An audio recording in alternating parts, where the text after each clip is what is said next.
Sunita set up 3 cells as shown below, P, Q and R. She applied external potential in all 3 cells. The potential is increased slowly till the opposing voltage reaches the value 1.1 volt. Which of the following statement is incorrect? Please note incorrect.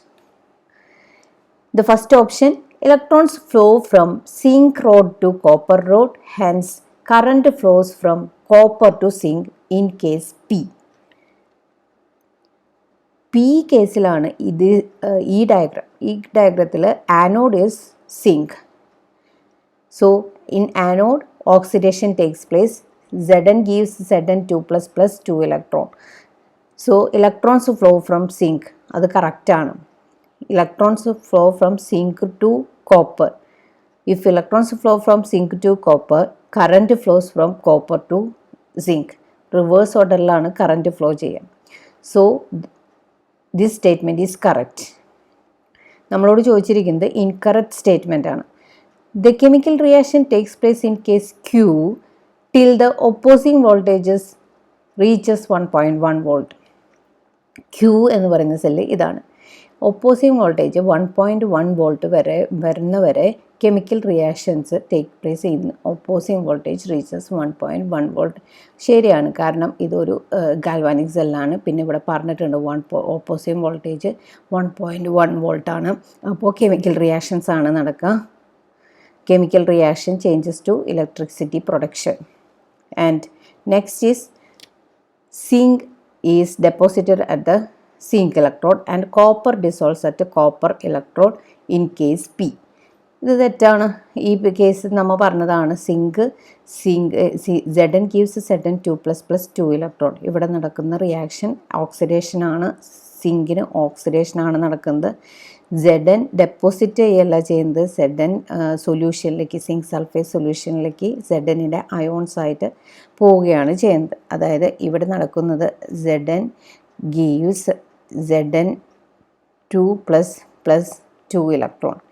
And ഈ electron salt bridge വഴി ഇപ്പുറത്തെ സെല്ലിലേക്ക് വരും. അതായത് copper sulphate സൊല്യൂഷനിൽ ഏതാണ് electrode dip ചെയ്തിരിക്കുന്നത്? Copper electrode dipped in copper sulphate solution.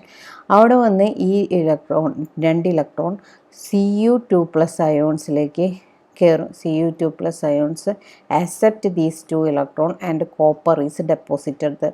അപ്പോൾ deposition നടക്കുന്നത് കോപ്പറിനും, zinc dissolves in zinc sulphate സൊല്യൂഷനുമാണ്. അപ്പോൾ ആ സ്റ്റേറ്റ്മെൻറ്റ് തെറ്റാണ്.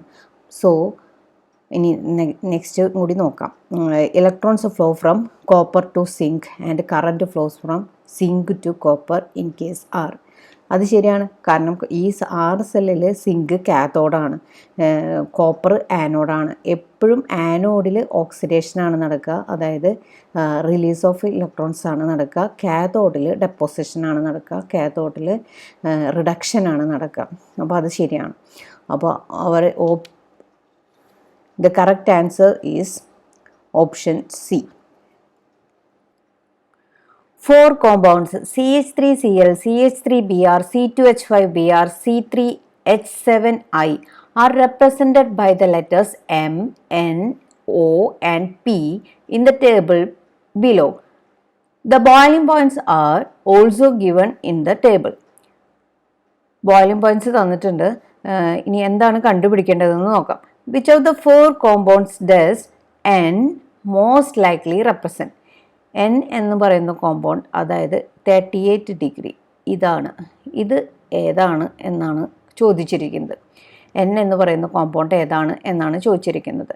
അപ്പോൾ നോക്കാം ഏതൊക്കെയാണ് കോമ്പൗണ്ട്സ് നമുക്ക് തന്നിരിക്കുന്നത്. CH3Cl, CH3Br, C2H5Br, C3H7I. ഇതിൽ ഏറ്റവും കൂടുതൽ ബോയിലിംഗ് പോയിന്റ് കാണിക്കുന്നത് C3H7I ആയിരിക്കും. C3H7I ആയിരിക്കും. വൈ? മോളിക്കുലാർ മാസ് കൂടുന്തോറും ബോയിലിംഗ് പോയിൻറ്റും കൂടും. ഇതിൽ 3 കാർബൺ ആറ്റം ഉണ്ട്. 3 കാർബൺ ആറ്റമുള്ള വേറെ ഒരു കോമ്പൗണ്ടും ഇതിലില്ല.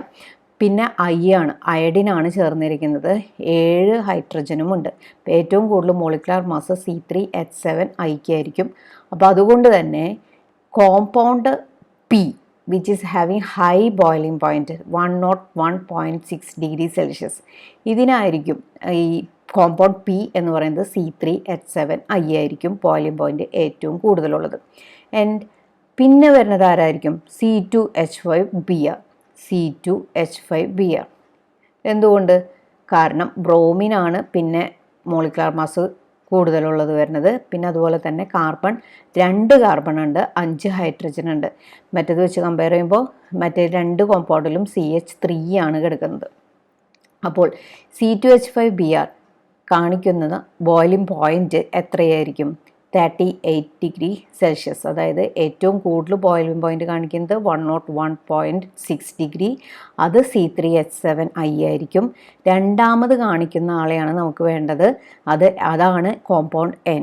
Compound N 38°C boiling point രണ്ടാമത് കാണുന്നതാണ്. ഓക്കെ, അപ്പോൾ അവർ ആൻസർ ഈസ് ഓപ്ഷൻ സി. ഇനി മറ്റു 2 കോമ്പൗണ്ടിനെ കൂടി നോക്കാം. അപ്പോൾ ചിലപ്പോൾ ഡിക്രീസിങ് ഓർഡറിൽ എഴുതാൻ പറയും, അല്ലെങ്കിൽ increasing order of boiling point. ഇതേ കോമ്പൗണ്ട്സ് തന്നെ വെച്ചിട്ട് നിങ്ങൾക്ക് ചോദിക്കാറുണ്ട്. അപ്പോൾ C3H7 ഐക്കാണ് ഏറ്റവും കൂടുതൽ boiling point. Then comes C2H5Br.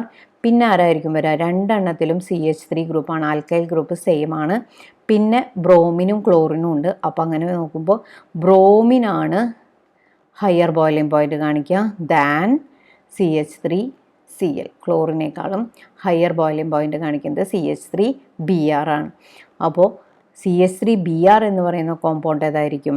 ഇതായിരിക്കും, കോമ്പൗണ്ട് C ആയിരിക്കും CH3Br. കാരണം 3.56 is greater than -24.2°C.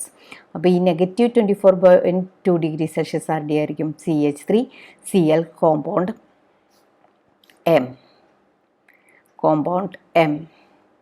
CH3Br കാണിക്കുന്നത് 3.56°C and the compound is O.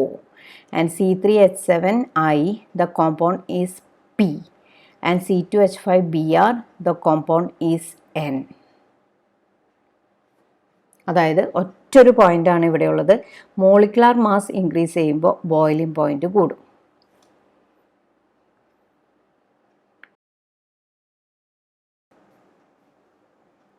Draw the structures of first compound 3-methyl phenol.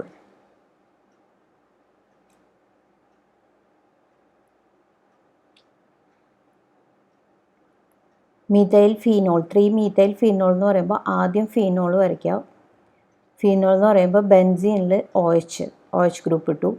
ഇത് ഫസ്റ്റ് പൊസിഷൻ, ഇത് സെക്കൻഡ് പൊസിഷൻ, ഇത് third position. Third പൊസിഷനിൽ methyl group CH3. ഇതാണ് 3-methyl phenol. Next compound 2,4,6 trinitrophenol. Again phenol വരയ്ക്കാം. ബെൻസീനിൽ OH group ഇടാം, phenol. Then ഇത് first position, this is first position. Then second position nitro group NO2. Third and fourth position NO2. Then sixth position, 5 and 6, sixth position NO2. This is 2,4,6 trinitrophenol. And next compound benzene 1,3-diol. First draw benzene, then first position OH group, second position and third position OH group. So this is benzene 1,3-diol.